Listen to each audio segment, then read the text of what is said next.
Welcome back everyone. Welcome to Civil Services Study. ये practice set number 3058 है series UPPSC RO के लिए चल रही है। प्रैक्टिस करेंगे इसमें हम जीएस के प्रश्नों पर और इस टेस्ट सीरीज की प्लेलिस्ट बना रखी है, वहाँ पर आप टेस्ट नंबर 1 से लेकर 305 तक पहुँच सकते हैं। डिस्क्रिप्शन बॉक्स में लिंक है उसका।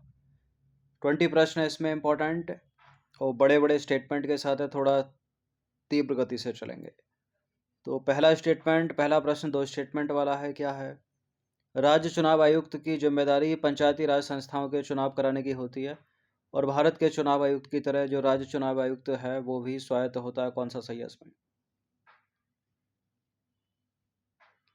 देखिए करेक्ट है, दोनों के दोनों स्टेटमेंट सी है इसका आंसर। तो भारतीय संविधान के अनुच्छेद 243 के में पंचायतों के निर्वाचन के लिए एक राज्य निर्वाचन आयुक्त का प्रावधान है और भारत के चुनाव आयुक्त की तरह स्वतंत्र एवं स्वायत्त है ये, तो सी है इसका आंसर। क्वेश्चन नंबर 2 पर आ जाइए। निम्नलिखित बिंदुओं को ध्यानपूर्वक विचार कीजिए। कौन कौन से बिंदु हैं? लघु उद्योग, खाद्य प्रसंस्करण सहित स्वास्थ्य और सफाई, साफ सफाई, इसमें अस्पताल, प्राथमिक स्वास्थ्य केंद्र भी शामिल हैं, परिवार नियोजन, महिला एवं बाल विकास, सामाजिक कल्याण, कमजोर तबकों का कल्याण। कमजोर तबके का कल्याण आपको बताने के उपरोक्त में से कौन से विषय जो हैं वो 11वीं अनुसूची में शामिल हैं? देखिए भारतीय संविधान की 11वीं अनुसूची में 29 विषय हैं और ये सारे के सारे उसमें शामिल है, तो इसका आंसर हो जाएगा ऑप्शन नंबर डी, उपरोक्त सभी। दिए गए सभी विषय 11वीं अनुसूची में शामिल है। भारतीय संविधान की 11वीं अनुसूची को 73वें संविधान संशोधन अधिनियम 1992 के माध्यम से जोड़ा गया और इस अनुसूची में 29 विषय शामिल हैं। इस अनुसूची में पंचायत की शक्तियाँ, ग्रामीण विकास, गरीबी उन्मूलन, बाजार, सड़क और पेयजल आदि जैसे महत्वपूर्ण विषय शामिल हैं। आदि यानी और भी होंगे। अब इस प्रश्न को इस तरह से पूछ लिया जाए तो निम्नलिखित में से कौन से विषय 11वीं अनुसूची में सम्मिलित हैं? लघु सिंचाई, जल प्रबंधन और जल संचय का विकास, पेयजल, गरीबी उन्मूलन, शिक्षा, प्राथमिक स्तर तथा माध्यमिक स्तर की, तकनीकी शिक्षा और व्यावसायिक शिक्षा। देखिए 29 विषय थे, वो भी हो गए, आदि उसमें लगा था यानी वो भी, यानी उनके अलावा भी होंगे और ये सारे के सारे विषय भी 11वीं अनुसूची में सम्मिलित हैं, तो इसका आंसर हो जाएगा ऑप्शन नंबर डी, उपरोक्त सभी। देखिए 73वें संविधान संशोधन अधिनियम 1992 के द्वारा संविधान में 11वीं अनुसूची जोड़ी गई जिसमें 29 विषयों को शामिल किया गया। इन विषयों को पंचायती राज को सौंप दिया गया। इन सभी टेस्ट की आप फुल टेस्ट पीडीएफ सीरीज प्राप्त कर सकते हैं या नंबर इस पर कॉल या व्हाट्सएप करके। चौथा प्रश्न है, पंचायत व्यवस्था में आरक्षण से संबंधित निम्नलिखित कथनों पर विचार करते हुए गलत कथन को छांटिए। 3 स्टेटमेंट है इसमें, गलत कौन कौन से हैं? सभी पंचायत संस्थाओं में 2/3 सीटें महिलाओं के लिए आरक्षित होती हैं। तीनों स्तर पर अनुसूचित जाति और जनजाति के लिए सीटों के आरक्षण की व्यवस्था है। अनुसूचित जाति तथा अनुसूचित जनजाति के लिए आरक्षित सीटों में भी महिलाओं के लिए 2/3 सीटें आरक्षित की गई हैं। देखिए महिलाओं के लिए 1/3 सीटें आरक्षित हैं, ठीक है, और वो सामान्य श्रेणी की महिला हो, अनुसूचित जाति जनजाति हो, 1/3 सीटें। अब जहाँ जहाँ 2/3 है उसको हटा दीजिए, तो 1 और 3 गलत हो गया। दूसरा क्या है? तीनों स्तर पर अनुसूचित जाति और जनजाति के लिए सीटों का आरक्षण की व्यवस्था है, ये ठीक है। तीनों स्तर मतलब ग्राम स्तर पर, मध्यवर्ती स्तर पर और तीसरा है जिला स्तर पर। तो इनकरेक्ट ढूंढना है ना, पहला इनकरेक्ट है और तीसरा इनकरेक्ट है, दूसरा सही है, यानी इसका आंसर हो जाएगा ऑप्शन नंबर बी, 1 और 3 गलत। देखिए संविधान का अनुच्छेद 243D पंचायत व्यवस्था में आरक्षण से संबंधित है। सभी पंचायत संस्थाओं में सामान्य श्रेणी के साथ साथ अनुसूचित जाति एवं जनजाति की श्रेणी में भी 1/3 सीट महिलाओं के लिए आरक्षित की गई है, तो 1 और 3 गलत। पांचवा प्रश्न है, निम्नलिखित कथनों पर ध्यानपूर्वक पढ़िए। निम्नलिखित कथनों को ध्यानपूर्वक पढ़िए। पंचायत के तीनों स्तर के चुनाव सीधे जनता करती है। हर पंचायत निकाय की अवधि 5 साल की होती है। यदि सरकार पंचायत को भंग कर देती है तो 1 साल के भीतर चुनाव कराना अनिवार्य है। और 73वें संविधान संशोधन से पहले कई प्रदेशों में जिला पंचायती निकायों के जो चुनाव हैं वो अप्रत्यक्ष रीति से होते थे। 73वें संविधान संशोधन के बाद प्रत्यक्ष रीति से होने लगे होंगे फिर। तो पहला सही है, पंचायतों के तीनों स्तर के चुनाव जनता सीधे करती है, 5 साल की अवधि ठीक है। यदि सरकार पंचायत को भंग कर देती है तो 6 महीने के भीतर पुनः चुनाव कराना अनिवार्य है, तो ये वाला गलत हो गया, अपने को गलती ढूंढना है। और 73वें संविधान संशोधन से पहले कई प्रदेशों में जिला पंचायती निकायों के चुनाव अप्रत्यक्ष रीति से होते थे, ठीक बात है। तो गलत केवल एक ही मिला, तो केवल एक वाला स्टेटमेंट किसी में है क्या? हाँ, केवल 3 वाला स्टेटमेंट, क्योंकि तीसरा गलत है ना, तो ए है इसका आंसर। दिए गए कथनों में तीसरा कथन गलत है, क्योंकि यदि सरकार पंचायत समिति को भंग कर देती है तो 6 महीने के भीतर पुनः चुनाव कराना आवश्यक है, बाकी सारे के सारे करेक्ट हैं।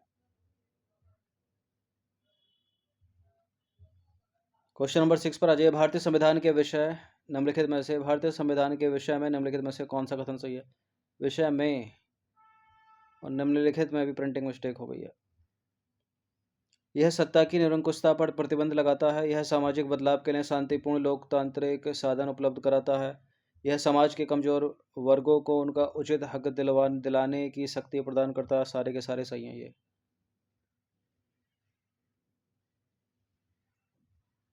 देखिए, बिल्कुल ये सारे के सारे करेक्ट हैं। भारतीय संविधान के बारे में डी है इसका आंसर। तो संविधान को अंगीकार करने का एक प्रमुख कारण सत्ता को निरंकुश होने से रोकना है। संविधान हमें सामाजिक बदलाव के लिए शांतिपूर्ण लोकतांत्रिक साधन प्रदान करता है। यह औपनिवेशिक दास्ता में रह रहे लोगों के लिए राजनीतिक आत्मनिर्णय की उद्घोषणा है संविधान। और संविधान समाज के कमजोर वर्गों को उनका उचित हक दिलाने के लिए शक्ति प्रदान करता है। और क्या क्या करता है? यह परंपरागत सत्ता से दूर रह रहे लोगों का सशक्तिकरण करता है। इसका निर्माण परंपरागत सामाजिक ऊंच नीच के बंधनों को तोड़ने तथा स्वतंत्रता, समानता एवं न्याय के नए युग में प्रवेश करने के लिए हुआ है।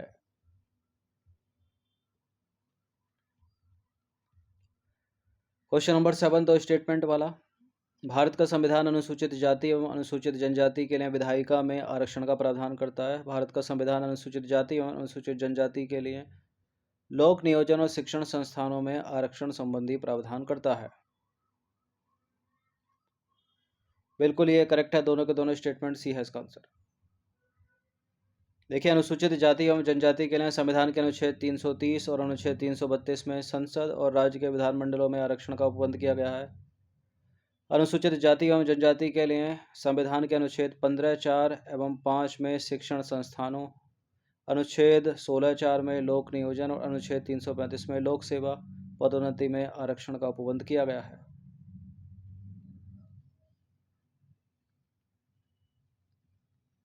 क्वेश्चन नंबर 8 भी दो स्टेटमेंट वाला है। निम्नलिखित कथनों पर विचार करेंगे, कौन सा सही होगा इसमें? भारत का संविधान धार्मिक समुदायों को शिक्षण संस्थान स्थापित करने का अधिकार देता है। राज्य जो है, राज्य धार्मिक संगठनों द्वारा चलाए जा रहे शिक्षण संस्थानों को धन नहीं दे सकता। देखिए, पहला सही है, दूसरा गलत है। राज्य धार्मिक संगठनों द्वारा चलाए जा रहे शिक्षण संस्थानों को धन दे सकता है। भारत का संविधान धार्मिक समुदायों को शिक्षण संस्थान स्थापित करने और चलाने का अधिकार प्रदान करता है। राज्य जो है वो धार्मिक संगठनों द्वारा चलाए जा रहे शिक्षण संस्थानों को धन दे सकता है, तो दूसरा इनकरेक्ट है। क्वेश्चन नंबर 9 पर आ जाइए। धर्मनिरपेक्षता या पंथ निरपेक्षता का भारतीय संदर्भ कौन सा है? राज्य का धर्म से कोई लेना देना नहीं। राज्य का धर्म से नज़दीकी संबंध है। राज्य धर्मों के बीच भेदभाव कर सकता है। राज्य धार्मिक समूहों के अधिकारों को मान्यता देता है। क्या है करेक्ट आंसर? धर्मनिरपेक्षता या पंथ निरपेक्षता का? इसका आंसर है डी, राज्य धार्मिक समूहों के अधिकारों को मान्यता देता है। देखिए, भारतीय राज्य ने किसी भी धर्म को राजकीय धर्म के रूप में अंगीकार नहीं किया है। और भारत का संविधान किसी भी धर्म को विशेष दर्जा नहीं देता, बल्कि सभी धार्मिक समुदायों के अधिकारों को मान्यता प्रदान करता है, जैसे शिक्षण संस्थान की स्थापना करने और उसे चलाने का अधिकार। राज्य धार्मिक संगठनों द्वारा चलाए जा रहे शिक्षण संस्थानों को धन दे सकता है। और भारत के संविधान में मूल रूप से पंथ निरपेक्षता या धर्मनिरपेक्ष शब्द का उल्लेख नहीं किया गया है, फिर भी हमारा संविधान धर्मनिरपेक्ष रहा है। इसे 42वें संविधान संशोधन अधिनियम 1976 के द्वारा प्रस्तावना में जोड़ा गया। 3 शब्द जोड़े गए थे, धर्मनिरपेक्ष, समाजवादी और अखंडता। पूछ लेते हैं एग्जाम में।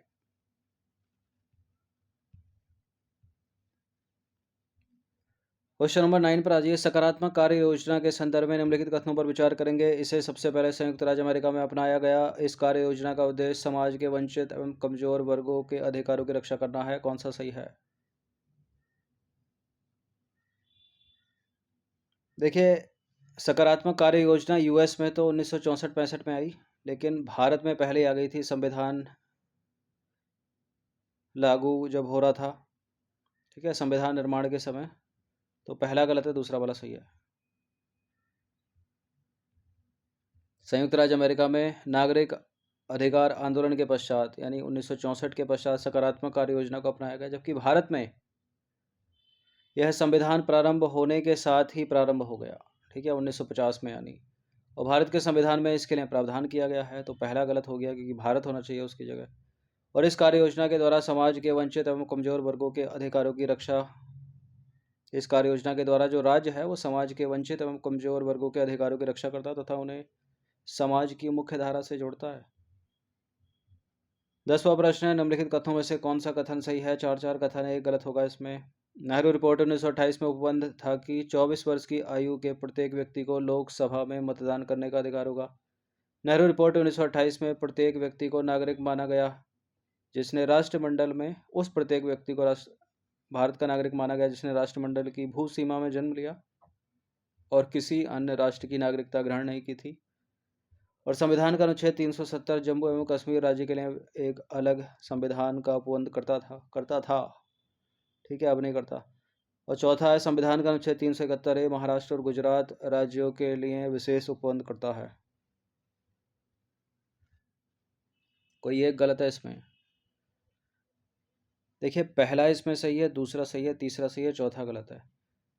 371 में नागालैंड के लिए विशेष उपबंध है। 371 में नागालैंड के लिए, 371 में उसमें है महाराष्ट्र गुजरात के लिए।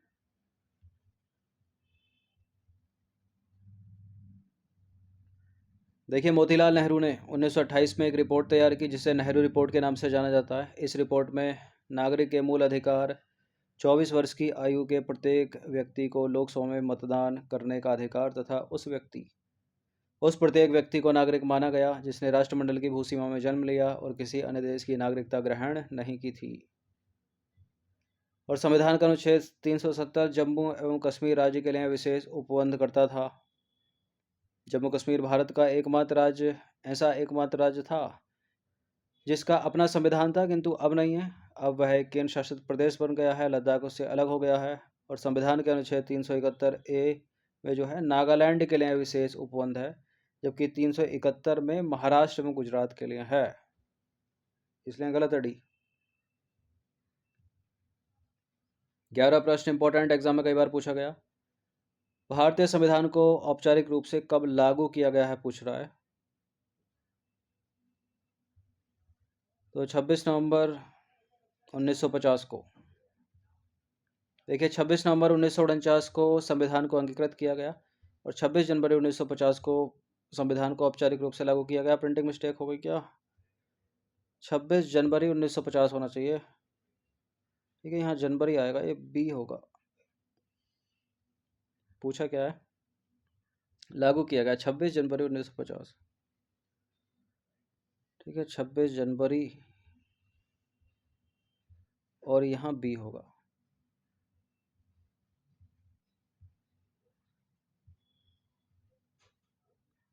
क्वेश्चन नंबर 12 पर आ जाइए। भारतीय संविधान के संदर्भ में निम्नलिखित कथनों पर विचार करेंगे। चार चार स्टेटमेंट है, कौन सा सही है?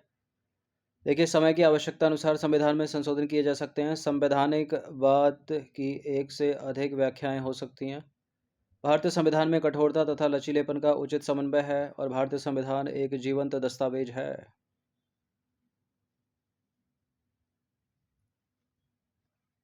कौन सा सही है?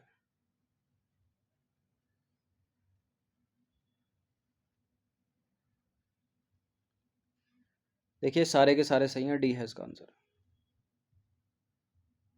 संसद जो है समय की आवश्यकता अनुसार संशोधन संविधान में कर सकती है और संविधान की व्याख्या करने का अधिकार सर्वोच्च न्यायालय के पास है। अतः भिन्न भिन्न मामलों में संविधान की किसी बात की अलग अलग व्याख्याएं हो सकती हैं। और भारतीय संविधान में कठोरता और लचीलेपन का उचित समन्वय है, जहां लचीले का मतलब है परिवर्तनों के प्रति खुली दृष्टि, और कठोर का अर्थ क्या है? अनावश्यक परिवर्तनों के प्रति कठोर रवैया।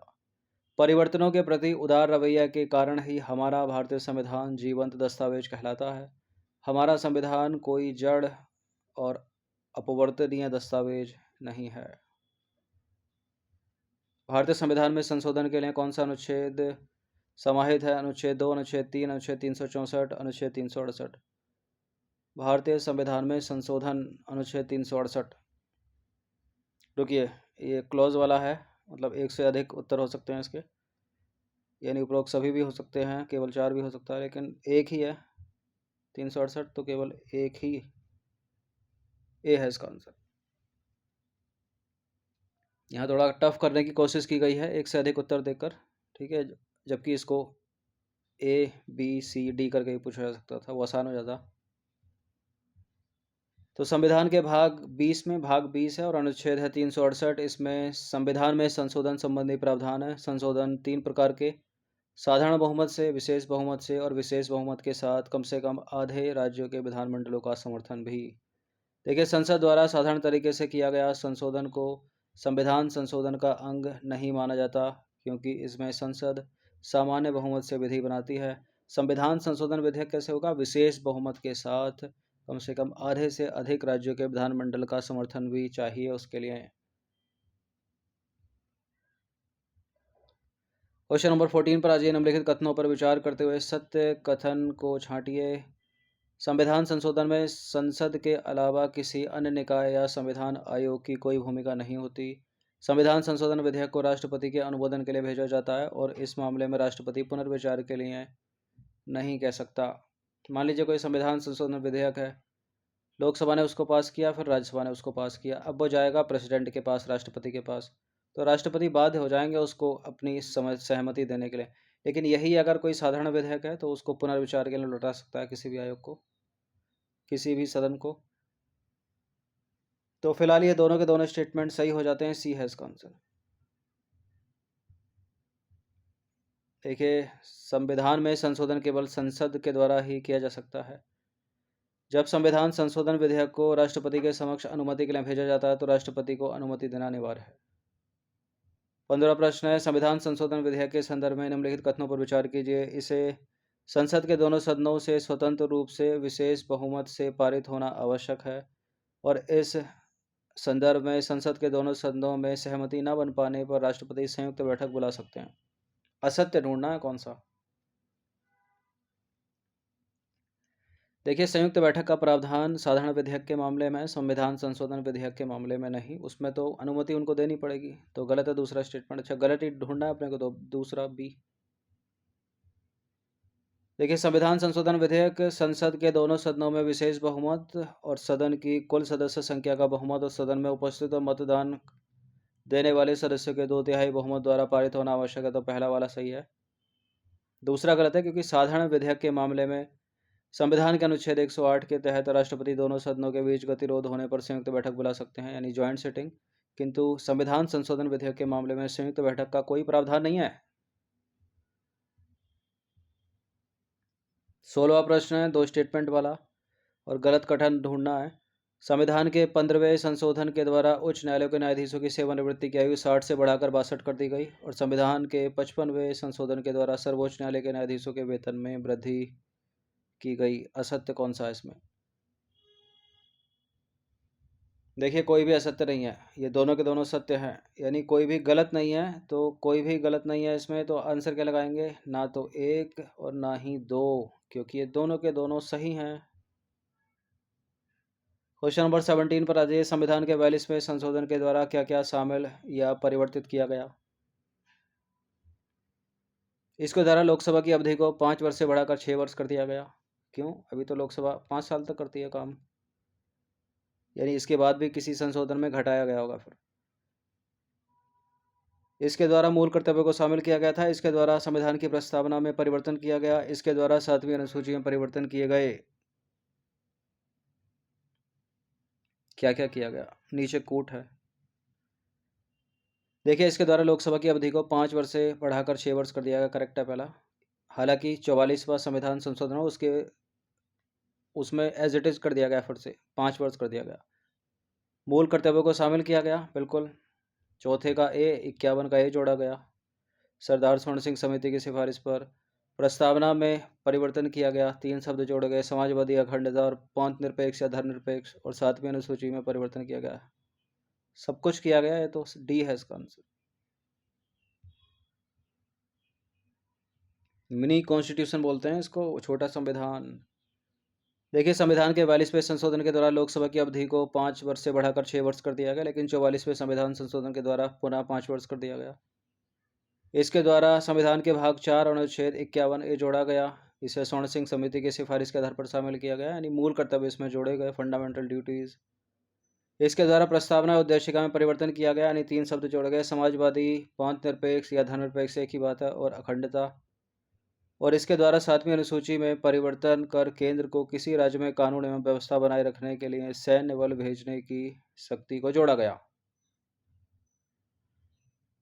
क्वेश्चन नंबर 18 है, निम्नलिखित कथनों पर विचार करें। 3 स्टेटमेंट है, कौन सा इसमें सही है। संविधान की समीक्षा करने के लिए श्री वेंकट चलैया की अध्यक्षता में एक आयोग नियुक्त किया गया। चलैया आयोग का उद्देश्य संविधान के कामकाज की समीक्षा करना था, और विपक्षी दल तथा अन्य संगठनों ने इस आयोग का समर्थन किया। संविधान की समीक्षा करने के लिए श्री वेंकट चलैया की अध्यक्षता में एक आयोग नियुक्त किया गया, ठीक बात है। चलैया आयोग का उद्देश्य संविधान के कामकाज की समीक्षा करना था। विपक्षी दल तथा अन्य संगठनों ने इस आयोग का विरोध किया था, समर्थन नहीं किया था। तो करेक्ट पूछ रहा है ये, थर्ड हो गया गलत, केवल एक और दो। देखिए सन 2000 में सुप्रीम कोर्ट के सेवानिवृत्त मुख्य न्यायाधीश श्री वेंकट चलैया की अध्यक्षता में एक आयोग नियुक्त किया गया, जिसका उद्देश्य संविधान के कामकाज की समीक्षा करना था। विपक्षी दलों तथा अन्य संगठनों ने इस आयोग का बहिष्कार किया था, और इसने अपनी रिपोर्ट 2002 को सौंपी। तो तीसरा वाला गलत, बाकी पहला दूसरा सही है। क्वेश्चन नंबर 19 पर आ जाइए। 42वां संविधान संशोधन 1976 में स्वर्ण सिंह समिति की सिफारिश को प्रभावी बनाया गया। संविधान की प्रस्तावना में समाजवादी, पंथ निरपेक्ष, अखंडता 3 नए शब्दों को जोड़ा गया। कैबिनेट की सलाह मानने के लिए राष्ट्रपति को बाध्य कर दिया गया। कौन सा सही है।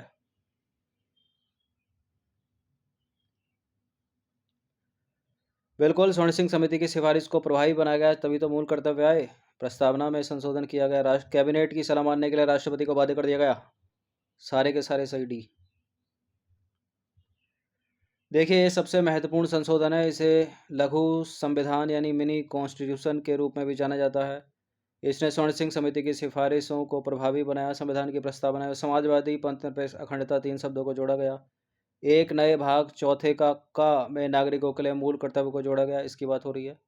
कैबिनेट की सलाह मानने के लिए राष्ट्रपति को बाध्य कर दिया गया, और हाई कोर्ट और सुप्रीम कोर्ट के न्यायिक समीक्षा तथा रिट न्याय क्षेत्र की शक्तियों में कटौती की गई। और क्या क्या किया गया। लोकसभा तथा राज्य विधानसभाओं के कार्यकाल में 5 से 6 वर्ष की बढ़ोतरी की गई, और 44वें संशोधन के द्वारा एज इट इज कर दिया गया, यानी 5 साल कर दिया गया। अब है 20वां प्रश्न, अंतिम प्रश्न। संघ और राज्य के बीच शक्तियों का विभाजन कौन सी अनुसूची करती है। 8वीं अनुसूची, 7वीं अनुसूची, पहली, 9वीं।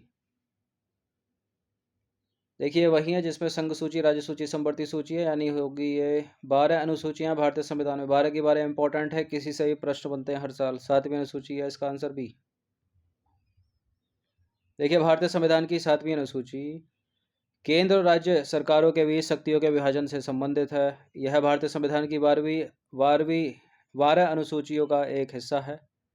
संघ और राज्य के बीच शक्तियों का विभाजन 7वीं अनुसूची में उल्लेखित 3 प्रकार की सूची के माध्यम से अधिसूचित किया जाता है। संघ सूची, राज्य सूची, संवर्ती सूची। ठीक है, संघ सूची में केंद्र सरकार कानून बनाएगी, राज्य सूची में राज्य सरकार बनाएगी, संवर्ती सूची में दोनों बनाएंगे। तो 20 प्रश्न थे, ये काफ़ी बड़ा हो गया है टेस्ट। इन सभी टेस्ट की आप प्रश्नों की प्रैक्टिस कर लीजिएगा, इंपॉर्टेंट है सारे के सारे प्रश्न। धन्यवाद।